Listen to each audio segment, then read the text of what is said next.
Existe essa noção ainda bem proeminente de que, apesar dos pesares, apesar do ódio, da pobreza, das doenças, da tomada de 3 pinos, nós, enquanto sociedade, estamos gradualmente progredindo. E não surpreende, afinal a evidência é concreta. Hoje se vive mais tempo, se anda mais rápido, se fala mais fácil, a gente cura doenças antes incuráveis, a gente faz coisas antes impossíveis. E de fato, quando a gente fala em mito do progresso, é difícil dissociar isso do progresso tecnológico, da ideia de que a ciência e a tecnologia têm a capacidade de resolver, aos poucos, todos os problemas humanos. É só relaxar e curtir a viagem. Cada nova invenção seria um novo passo em direção a uma utopia. É uma visão muito bonita, você tem que admitir, mas também muito errada. Eis aqui o porquê. O mito do progresso começa a se alastrar num período histórico específico conhecido como Iluminismo. Esse é o início da Idade da Razão na Europa. O que isso quer dizer? É quando a racionalidade humana surge como aquilo que iria iluminar o caminho do homem à saída daquilo que ficou conhecido como Idade das Trevas, a Idade Média, um período marcado na Europa pelo domínio da religião que teria cegado o homem a muitos dos seus direitos e potencialidades. Basta, diz o Iluminismo. É hora de substituir a crença pelo saber. Sapere aude, ouse saber, diz Immanuel Kant em 1784.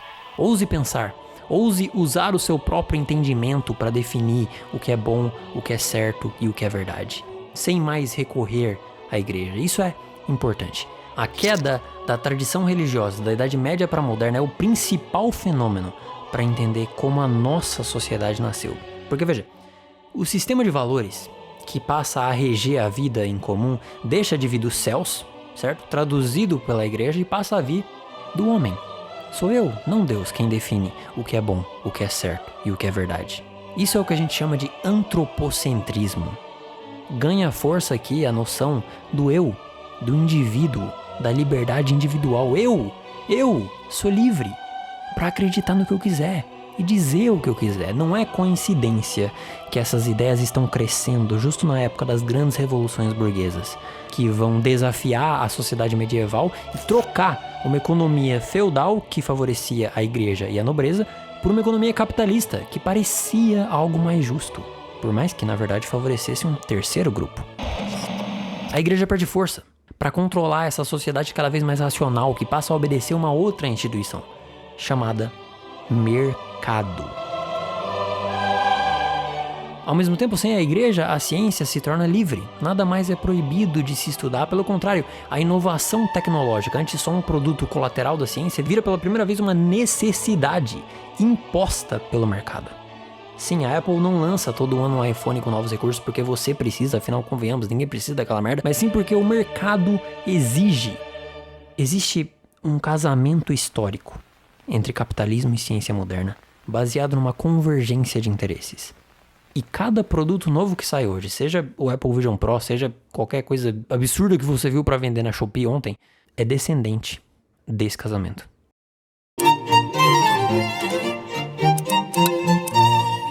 É uma época de grande otimismo, né? Uma sociedade baseada em direitos individuais, uma ciência liberta das amarras da religião, uma economia que impõe obrigatoriamente a inovação tecnológica, que com o tempo se traduz em qualidade de vida. O mundo ocidental que entra no século XX pós-revolução industrial é um mundo muito iludido, com a miragem de uma terra prometida, fundada sobre o progresso tecnológico.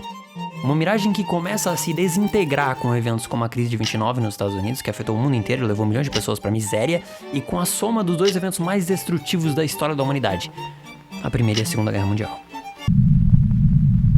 Eis aqui onde o progresso tecnológico nos levou.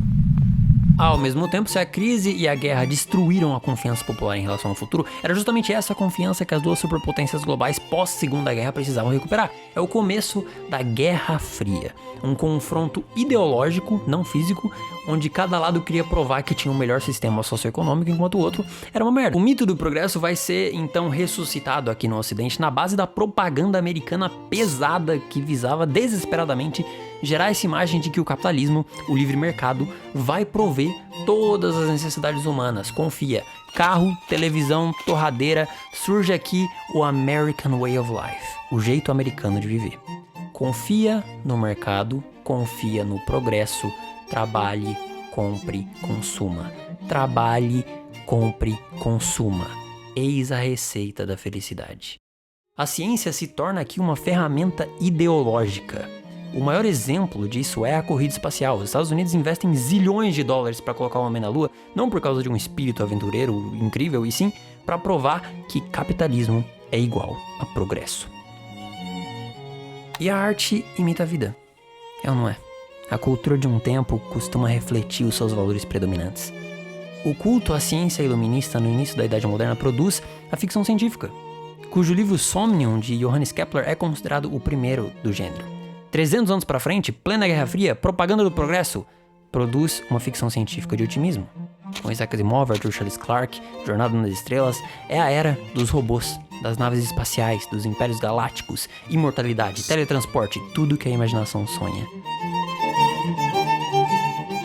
A partir dos anos 80 e 90, contudo, com o fim da Guerra Fria e a consagração do capitalismo como sistema dominante no planeta, surge um novo gênero de ficção científica, com um olhar um pouco mais cínico sobre o que essa vitória representava para o futuro.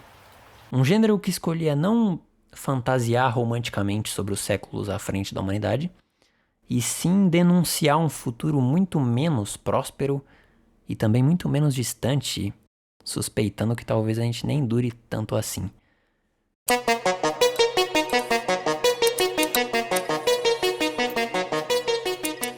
O gênero cyberpunk nasce nos anos 80 com dois pais bem definidos. Neuromancer, de William Gibson, de um lado, Blade Runner, de Ridley Scott, do outro. Como gênero, ele é um fenômeno pós-moderno no sentido em que contraria ideias da modernidade como, você adivinhou, o mito do progresso. Ele nasce num momento em que os problemas do capitalismo se tornaram tão evidentes que esse mito de que a gente está progredindo em direção a uma utopia perde moral. Tá ligado? Nem é uma questão de ser de direita ou de esquerda, na verdade dane-se esses nomes. A gente sabe que o mundo tá literalmente acabando, que o aquecimento global é real e é resultado da exploração desenfreada dos recursos naturais em busca do lucro. Que essa história da gente só trabalhar e consumir American Way of Life, vambora, é insustentável. Que se todo mundo fizer isso, não tem planeta que resista. Que o livre mercado é uma ilusão, que ele deixa rapidamente de ser livre quando uma empresa se torna grande o bastante para controlar o mercado. A gente sabe. Não precisa acreditar em nenhuma teoria da conspiração para ver que empresas como Amazon, Google, Microsoft literalmente mandam no mundo muito mais do que qualquer governo. Porque elas mandam no mercado.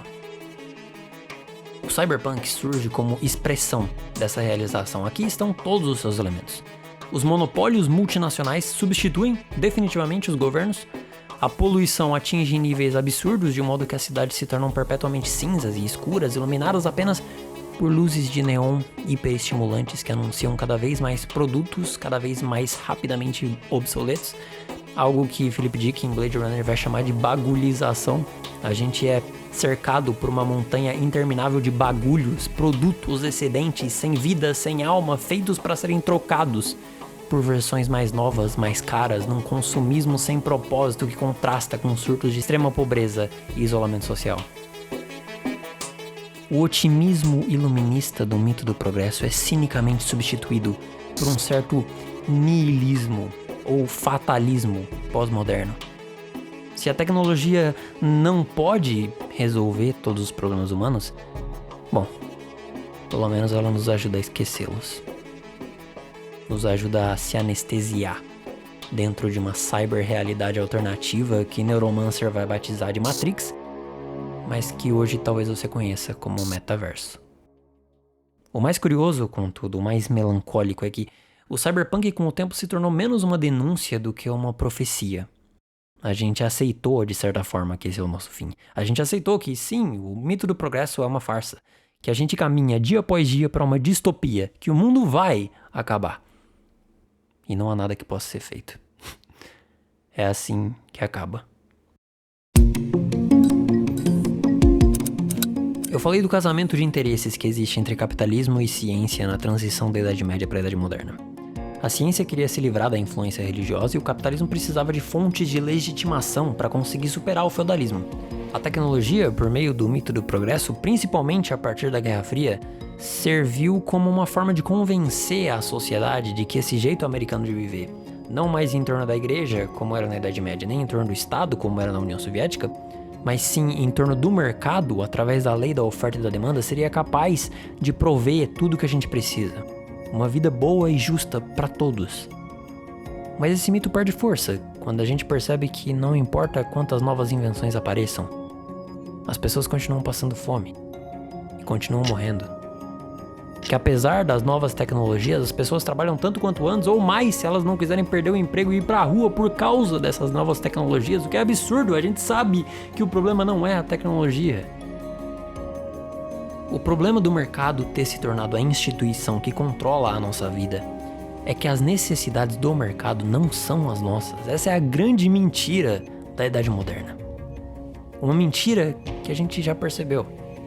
É por isso que a gente tem esse desconforto no estômago sempre que a gente vê essas grandes empresas fazendo, sei lá, campanhas de inclusão social, colocando arco-íris nas embalagens.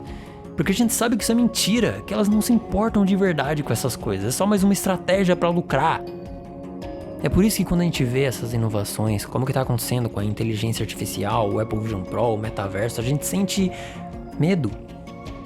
A gente se sente desprotegido perante essa avalanche, porque a gente sabe que essas coisas não estão aparecendo para ajudar a gente. Estão aparecendo para vender. E enquanto tiver alguém para comprar, nada mais importa. O mercado não visa o bem-estar das pessoas. O mercado visa uma coisa e uma coisa apenas: o lucro. E se o melhor jeito de obter lucro é destruindo o ecossistema do nosso planeta, é o que vai acontecer. Se o melhor jeito de lucrar é transformando as pessoas em zumbis quimicamente dependentes de estímulos dopaminérgicos nas redes sociais, pessoas ansiosas, depressivas, sem propósito, vendo anúncio após anúncio, é isso que vai acontecer. Se o melhor jeito de obter lucro é criando uma ultra inteligência artificial autoconsciente infinitamente superior a nós, e que portanto a gente não tem nenhum jeito de se proteger contra ela, é isso que vai acontecer. Por incrível que pareça, é absurdo, mas é verdade.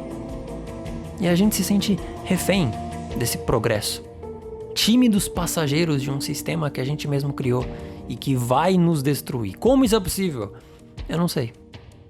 Qual é a resposta, afinal? Qual é o ponto desse vídeo? É voltar para uma sociedade organizada em torno da igreja, onde existiu uma rédea para esse progresso? Ou é ir para uma sociedade em torno do Estado, uma economia planificada? Viva a revolução, camarada Vinícius! E a resposta é... eu não sei. Eu não sei. Eu sou só um moleque que nem terminou a graduação ainda. Eu só tô tentando entender. Igual você. Eu só sei de uma coisa. É a gente que cria essas instituições, certo? Igreja, mercado, Estado, nada disso existiria se a gente não acreditasse coletivamente que elas existem. Esse é o grande poder da humanidade, que o Harari em Sapiens vai chamar da nossa capacidade de criar ficções. Mitos que a gente mesmo acredita e consegue se organizar em torno deles. O maior deles é o dinheiro. Ideias sempre foram a coisa mais poderosa do mundo. E são a única coisa que pode combater outras ideias. Em um dado momento da Idade Moderna, o melhor jeito de obter lucro era explorando desumanamente pessoas de uma certa cor. Isso durou séculos e matou milhões, até que a gente conseguiu se convencer de que isso era paia demais. E a gente conseguiu superar isso. Já não era sem tempo. E talvez, só talvez, a gente consiga de novo. Eu sei que os mais à esquerda vão me chamar de reformista, de que se a gente não mudar a raiz do problema, que é o capitalismo, os problemas sempre vão aparecer. E sim, se pá, provavelmente. Mas independente do que você acredite que seja a solução, o ponto de partida são sempre ideias. A gente precisa continuar discutindo, falando, ouvindo, se organizando em torno dessas ideias. A gente não pode se render a esse ponto de vista derrotista de que não há nada que possa ser feito, por mais que o meme seja muito engraçado. E um dos objetivos desse canal é esse. Tem muita coisa que eu quero dizer, tanto artisticamente quanto filosoficamente. Tem muitas coisas que eu quero fazer, entender, mudar. Se você quiser me ajudar nisso e a sobreviver nessa sociedade que gira em torno do mercado, vai no meu Apoia-se, me ajuda com o que der. Lá vai ter um clube do livro exclusivo pra gente ler coisas e discutir ideias com profundidade, e vai ser muito da hora. De todo modo, muito obrigado por estar aqui. E até a próxima.